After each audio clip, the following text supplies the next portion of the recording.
What if I told you एक ऐसी war चल रही है जहां एक डिसीजन पूरी दुनिया का फ्यूचर चेंज कर सकता है।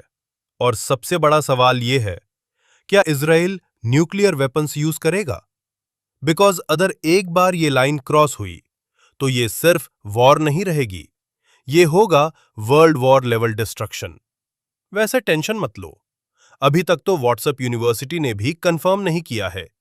अभी जो सिचुएशन है मिडल ईस्ट में, वो नॉर्मल कॉन्फ्लिक्ट नहीं है। Israel versus multiple threats, Hamas, Hezbollah और इनडायरेक्टली ईरान। हर दिन मिसाइल्स, हर दिन रिटेलिएशन और हर स्ट्राइक के बाद टेंशन और ज्यादा बढ़ रही है। यह सिचुएशन इतनी हीटेड है कि अगर टेम्परेचर और बढ़ा तो एसी भी रिजाइन दे दे। लेकिन इस सब के बीच एक चीज है जो ओपनली डिस्कस नहीं होती। इजराइल के पास न्यूक्लियर वेपन्स होने का स्ट्रांग सस्पिशन है। ऑफिशियली इजराइल ने कभी कंफर्म नहीं किया, बट एक्सपर्ट्स कहते हैं कि उनके पास 80 से 100 न्यूक्लियर वॉरहेड्स हो सकते हैं। मतलब भाई, ये नॉर्मल बैकअप प्लान नहीं है, ये अल्टीमेट गेम ओवर बटन है। इजराइल फॉलो करता है एक पॉलिसी जिसे कहते हैं न्यूक्लियर एम्बिग्यूटी। मतलब ना वो एक्सेप्ट करते हैं ना डिनाय। क्यों? ताकि उनके एनिमीज कंफ्यूज रहें और डरे रहें। इजराइल का न्यूक्लियर प्रोग्राम इतना सीक्रेट है कि लोग अपनी रिलेशनशिप इतनी सीक्रेट नहीं रखते जितना ये लोग वेपन्स रखते हैं। लेकिन एक और डॉक्ट्रीन है जिसे कहते हैं सैमसन ऑप्शन। ये एक अनऑफिशियल स्ट्रैटेजी है।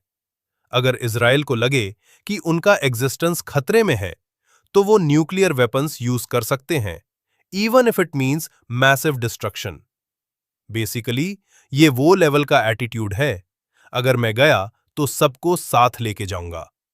अब आता है वो सवाल जो सबके दिमाग में है, और गूगल भी थोड़ा डर के आंसर देता है। क्या इजराइल एक्चुअली न्यूक्लियर अटैक करेगा? शॉर्ट आंसर, बहुत unlikely, but not impossible. Israel nuclear weapons तभी यूज करेगा जब उन पे फुल स्केल इन्वेजन हो, या मल्टीपल कंट्रीज एक साथ अटैक करें, या उनका सर्वाइवल रिस्क में हो। मतलब सिचुएशन वैसे ही है जैसे एग्जाम में ऑप्शनल क्वेश्चन। अटेम्प्ट करना नहीं चाहते, पर कभी-कभी करना पड़ जाता है। अभी के कॉन्फ्लिक्ट में ये कंडीशंस फुल्ली मीट नहीं होती। लेकिन प्रॉब्लम ये है, वॉर अनप्रेडिक्टेबल होती है। एक गलत मिसाइल, एक मिसकैलकुलेशन, वॉर में ऊप्स का मतलब होता है नेटफ्लिक्स बंद और दुनिया बंद। अगर, और ये एक बिग इफ है, अगर इजराइल न्यूक्लियर वेपन यूज करता है तो कॉन्सिक्वेंसेस अनइमेजिनेबल होंगे। मिडल ईस्ट का लार्ज पार्ट डिस्ट्रॉय हो सकता है, रेडिएशन से लाखों लोग अफेक्ट होंगे, ग्लोबल पैनिक स्टार्ट हो जाएगा, और सबसे डेंजरस, दूसरे न्यूक्लियर कंट्रीज रिएक्ट कर सकते हैं। चेन रिएक्शन स्टार्ट हो सकता है, और फिर ये रीजनल वॉर नहीं रहेगी, ये बन सकती है वर्ल्ड वॉर 3। ये वो सिचुएशन है जहां रीस्टार्ट बटन नहीं होता, सिर्फ रिग्रेट होता है। लेकिन यह भी समझना जरूरी है, न्यूक्लियर वेपन्स लास्ट ऑप्शन होते हैं, क्योंकि जो कंट्री पहले यूज करती है वो भी सेफ नहीं रहती।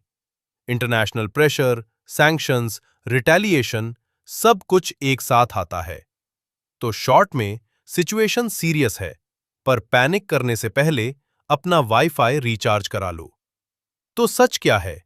क्या न्यूक्लियर वॉर पॉसिबल है? हां, बट रेयर। क्या इजराइल यूज करेगा?